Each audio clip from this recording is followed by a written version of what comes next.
What we're going to talk about, there is a new emerging currency, and it might not be new, but it's too new to a whole lot of people. And it's called BRIC. I'm not talking about Brick House, that was a song. And it's called BRIC.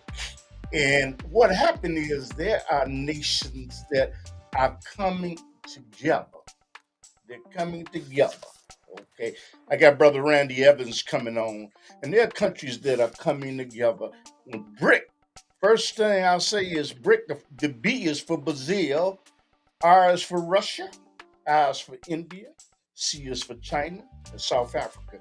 And what they're doing is they're coming together to have their own currency. And what we're going to do is we're going to look at the ramifications. We're going to look at why are these nations coming together, and they want to, I'm not going to say devalue, they're going to devalue the dollar.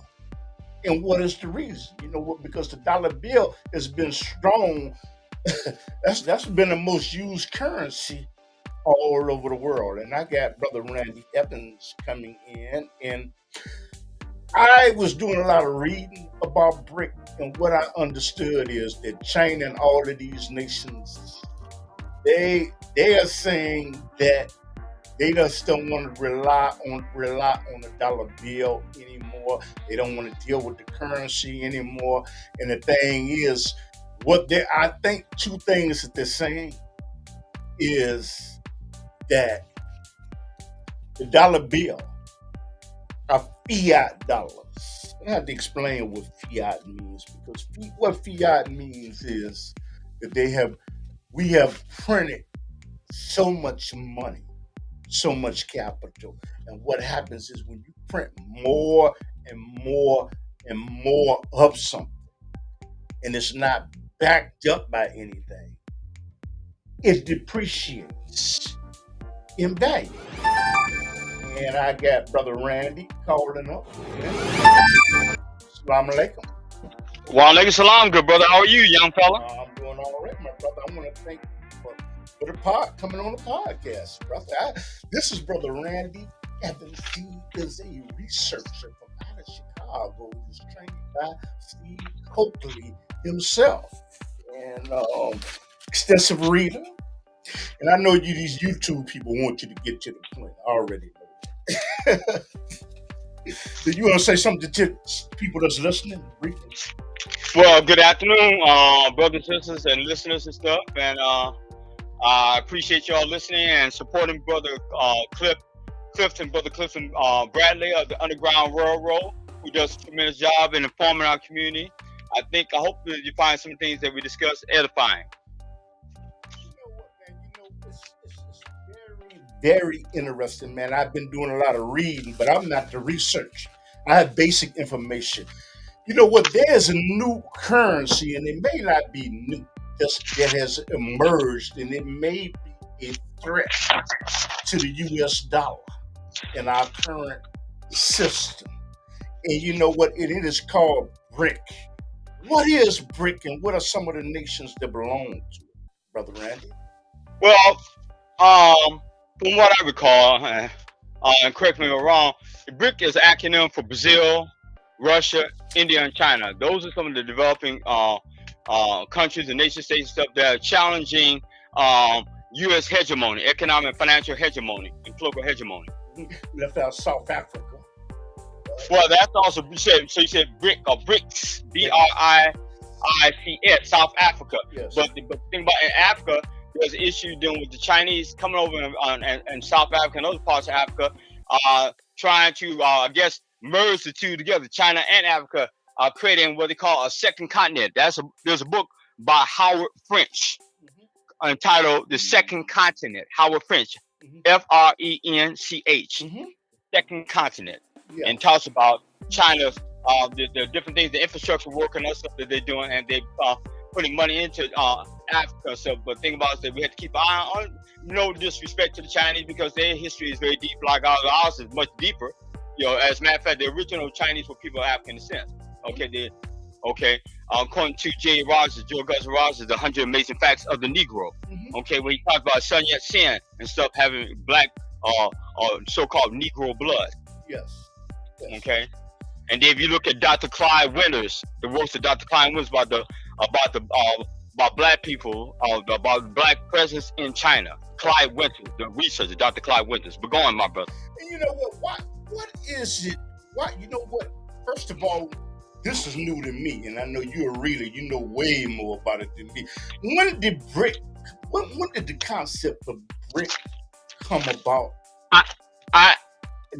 Well, you have to kind of share that with me, because I do remember becoming familiar with BRIC more than 6-7 years ago, and maybe older than that. I cannot give you the definitive, the time and stuff when it was started. But I think they've been developing over the years. But BRIC, I think, if I'm not mistaken, it's been existing like less than 10 years, 15 years. I mean, I'm just guesstimating. Okay. And much of the stuff was going on, especially much of this occurred after, the different trade agreements, the NAFTA and GATT, North American Free Trade Agreement, and the General Agreement on Trades and Tariffs and stuff. So here you have the U.S. that was dominating. U.S., Israel, much of the European nations, stuff like that, Western nations were a part of I would say, a white brotherhood and sisterhood that basically were the superpowers that control the economies of much of the world and stuff. So, and they had they were unfair trade relationship with other nation states and countries, taking advantage and exploiting other nation states and countries. So China and other representatives from various parts, from Brazil, Russia, India, as well as South Africa, they got together and they decided that they're going to try to set up entities that will basically try to help them to expand and grow as developing powers and stuff like that, to challenge the U.S. and European hegemony. You know what is this? I would like to ask you something. Is this a threat to the U.S. currency if they succeed? Because there are a lot of nations that want to join BRIC and want to join that. And is it a serious challenge? And if yes, it is, what will be the catastrophic effects if it is? I'm sure you can see that if these people are successful, these nation states and countries are successful, then the U.S. and stuff like that will be challenged in terms of jobs and as far as resources, battling over the resources stuff to try to get the products manufactured, produced, and also the dollar. The dollar is weakening. The U.S. dollar. The U.S. dollar number is fiat money. It's phony, but have nothing to backing it. Silver, gold, anything like that, like it did years ago, centuries ago. Okay, over 100 years ago. The U.S. did have I guess it was backed by some resources stuff like silver, gold, but what happened was because of the different entities that are controlled by the U.S. and the IMF, the International Monetary Fund, the World Bank, and as well as these other banking institutions, the Federal Reserve. Those entities are basically responsible for the problems that the U.S. have as relates to the U.S. currency, and plus, that's the reason why you see the increases in goods and services and stuff like that. Because we're right now in a depression right now. And going back in history, I would like to ask you briefly, what is the reason that President Nixon took the United States off the gold and silver standard? And what is the gold and silver standard? Well, the thing about it, they took out the gold and silver standard because he talked to his economic and financial advisors. So, that's a good question. Do you have any information to share about that, Brother Cliff? You know what? I just know that they came off the gold and silver standard, I think in 19. I forgot the year. But I know. Did they provide the reasons why they did that? Those changes occurred because in the U.S., China, it was I think if I'm not mistaken, Nixon they decided to try to cultivate a relationship with China and stuff a number of years ago because there was a battle over the years. I mean, because the U.S. sees China as a threat to the economic and financial interests as well as political interests. Okay. there's been a battle going on for years. So the Chinese have not been treated well by the U.S. China has not been treated well by the U.S. For a number of years. You just remember the articles and stuff in the Sun Times. Chicago Newsweek. Well, not Chicago, but Newsweek and Time magazine, as well as other articles that were very critical of the Chinese, talking about the yellow peril and all that kind of stuff. So there's been a real concern by the U.S. and those who are part of the various agencies about how the Chinese are growing and expanding, and their economy is growing and expanding. They're going into other countries because you see, like they're in Africa now, and it's challenging a lot of the U.S. and European businesses and corporations that are over in various parts of Africa, as relates to the mineral resources as well as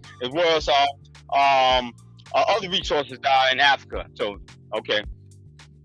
You know what? Is this okay? You say that the U.S. dollar is not backed up by anything. It is a fiat dollar.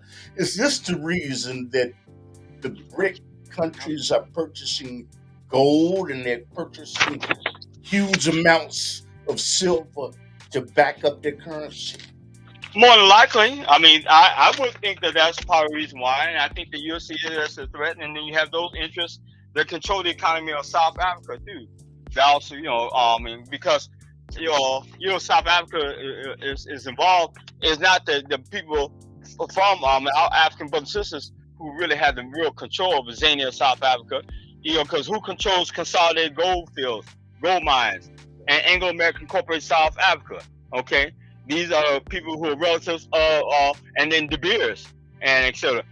I'm sure names probably change, but I'm saying you have certain financial interests and stuff, certain groups and stuff, certain families that control the major corporation businesses in Zania, South Africa. Okay, I'm talking about Oppenheimer, Harry Oppenheimer's family, Sir Nicholas Oppenheimer, and Oppenheimer family. If you want to find more, read the book, get the book South Africa Incorporated. South Africa Incorporated, from the data center in California. You know what? As the dollar bill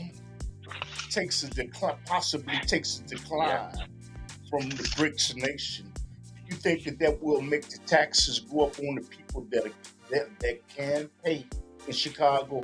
Not Chicago, United States, and inflation. More than likely it will, but the thing about the problem is that it's the plutocrats, it's the wealthy that are really concerned about these changes stuff. But what they are concerned about is that if these prices and services and goods and services go up, increase and stuff, and then the people start, you're gonna see social unrest. You're gonna see people robbing, killing, like this stuff, the carjackings and attacks. See, as long as these different attacks and killings and shooting stuff are in our community, the Black community, African community, then it's okay, it's tolerated. Mm-hmm. But the moment it spread to the non-African, non-Black areas, well, that's when people become concerned. When it started to when the people started going to the affluent area, the rich area, where the well-to-do, the rich people who making 6 or 7 figures, 8 figures, the multimillionaires and billionaires, the people who are part of the aristocracy, the elite, the wealthy, the plutocrats, these plutocrats or the wealthy. That's when you'll see some changes, some concerns and stuff. Okay. When we talk about that, man, Brazil has already joined. My question is to you that the United States right now has weapons and they're supplying Ukraine with weapons. What happens? What happens if Russia decides to put missiles, hypothetically, in Brazil or any of these BRIC nations and their allies? Is that possible? The thing, but I'm sure there's been some thoughts about them doing that stuff, but the problem is that then they're going to probably get a response from NATO, North American Treaty Organization, NATO, the NATO military group and stuff, as well as others. So I think you already see what's going on, between the U.S. and Russia right now. Where the Vladimir Putin was trying to annex Ukraine, right? Because Ukraine was a part of the Soviet Union, but it was USSR, okay, and so now that the USSR does not exist and stuff, And so there's still ongoing concerns about the Ukraine. So who's going to control Ukraine? Because it's of geopolitical, geostrategic importance and stuff. And so you have the people Zbigniew Brzezinski, who was the first director of the Trial Commission, and Jimmy Carter's former national security, U.S. national security advisor. Him and others, and people who are Islamists, pro-Islamists, from Washington, were concerned about what was going on and stuff, and in those areas and about Ukraine and whatever. So they're the ones who really caused the collapse. The strategists in Washington caused the collapse of the USSR. Okay. So the Ukraine, but see, my concern about Ukraine is that their views are no different than a lot of the white supremacist, white racists over. As a matter of fact, there was an article in the consortiumnews.com that was Robert Perry's piece, the late Robert Perry, the investigative reporter who passed away a couple years ago. He used to write for various publications stuff, and it has his online research group with the consortiumnews.com as well. You go to the intercept.com, that's Glenn Greenwald and them. They basically talked about, they had discussions about Ukraine, about the racists, the Nazis in Ukraine. Okay, as a matter of fact, this recent situation, where the Russians attacked Ukraine, the African brothers and sisters, the African migrants, they're not like the stuff they talk about, these basically the undocumented workers and stuff, the illegal aliens, or what they call illegal aliens, people who are here illegally and stuff, as migrants, because they're not migrants. Okay, that's but they were the white Ukrainians did not want the African or black Ukrainians to get on the same train with them. They told them that they had to wait, that the white Ukrainians, that the real Ukrainians are the ones we're going to make sure they take care of first. Y'all will have to wait. Yeah, I saw that in the news. So you can go, so you can go to counterpunchnewsletter.com and aljazeera.com and blackagenda.report.com and and these various websites to get other information stuff about what's going on, as well as if you go to Al Jazeera, it'll give you the lowdown on a lot of stuff that's going on, and as well as Amy Goodman's program, democracynow.org. You go to democracynow.org and you'll get coverage of what's going on and stuff. And it was so that's it. So any other concerns or issues or questions? One other question: how do you think that this is going to turn out? From a synopsis of how you think this is going to turn out with BRICS versus the Federal Reserve and all these other nations. What do you think is going to be the outcome? Well, I think that basically, I think it's going to be, unfortunately, it's going to be like the OK Corral if you're not careful. Okay. Okay, it's going to be, see, I learned, you can have strategic defense, strategic offense, and strategic stalemate. Right, so I think they're going to try to, because the U.S. is really in a very bad position because the U.S. is in debt to a number of nation states and countries, China and other places stuff, and Saudi Arabia. If these groups were to call in the debt, the U.S. would be in some serious trouble. You would see more white rich people and the elite, those who are part of the elite and the rich, will be jumping out the windows, committing suicide. Okay, and killing themselves and stuff, and you'll see the economy of the U.S. plummet and stuff, and that so they know that there are certain things that the U.S. has to be careful because see they're playing a game. If you go to the Council on Foreign Relations and Trial Commission and get their reports, and they'll show you in the various reports from the Trial Commission and Council on Foreign Relations their concerns about BRIC and about India and about what's going on, and they think that they're looking at Africa. They think they have control of Africa, but see, the problem is that you have people within Africa that won't stand up and challenge a lot of stuff that's going on because they don't want to end up like Patrice Lumumba and Kwame Nkrumah and Amilcar Cabral, a number of our African leaders and stuff. Remember Brother Samora Machel, so how his plane crashed. So my thing is, we have to protect our African brothers and sisters on the continent and throughout the global African world, as Runoko Rashidi talks about his global journey throughout the world and stuff like that. Runoko Rashidi, well-known researcher and scholar who passed away over a year ago. Yes. Well, you know what, Brother Randy, do you know what please, can you give people your contact information? How do people get in No, contact with, and do you have some no. finishing comments? Because I'm sure there's a specific message you want to put out. No, I mean, as far as contact, they can kind of reach out to you and stuff because this is, how we operate. Wouldn't want to share my information like that over, because my problem, I have some problems with my phone system right now. Okay. So if they want any information stuff, they can reach out to you. You give your information stuff, and that way, then I can try to connect. And they give your name and phone numbers, and if they need some information, a reading list, a book list, or some information stuff, then I can probably work out something and mail stuff to them. Okay. Do you have any finishing comments? Well, my thing is, I just want to say I appreciate much of the work that you're doing. I also want to acknowledge our brothers and sisters who made the transition, particularly people like Jim Brown, the one football player, an activist, and businessman who died just recently, Brother Jim Brown at the age of 87, as well as Eugene Perkins, the poet and playwright, and this Renaissance man who recently died a little over a week ago on the 7th of May. And then also Brother Harold Belafonte, who recently made his transition, activist, great humanitarian, just a beautiful brother. Also like the other two I mentioned. Yeah. And, I mean, yeah, just like I said, and a number of other.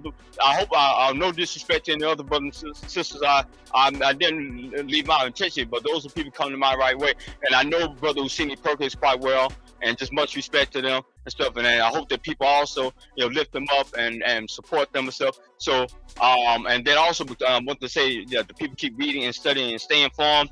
Go to blackagendareport.com and get the material. Go to counterpunchnewsletter.com and get the information.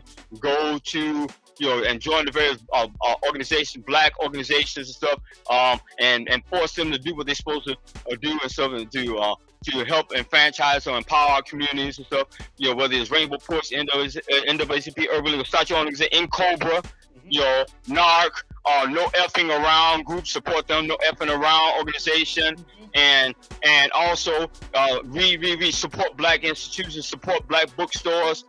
So yours, Underground Bookstore here in Chicago, 1727 East 87th Street off East End, between East End and Prager, as well as hook up with Sister Nzinga Nomo of Afriwear. Nzinga Nomo Afriwear Incorporated in Maywood, Illinois, 708 I don't know, that might be a whole number, but contact Sister Nzinga Nomo, Afriwear Inc. She's a wonderful sister. Has all kinds of books and resources and stuff for people, and so I'm Maywood, Illinois, and like I said, and your Amishada is the proprietor of Underground Bookstore, as well. Go to the Culture Connection bookstore on 71st and Stewart here in Chicago. Okay.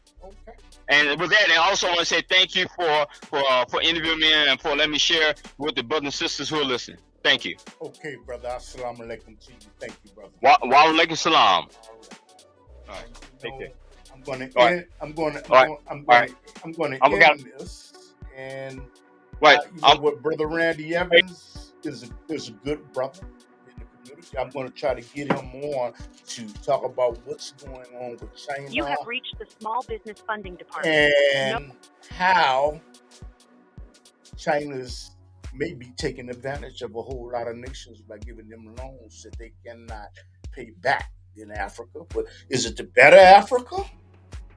Or is it to exploit Africa? And we're going to sit back and look at that. But we were talking about BRICS. So thank you very much for watching. If you like this, share it. You know what I'm saying? So I'm like,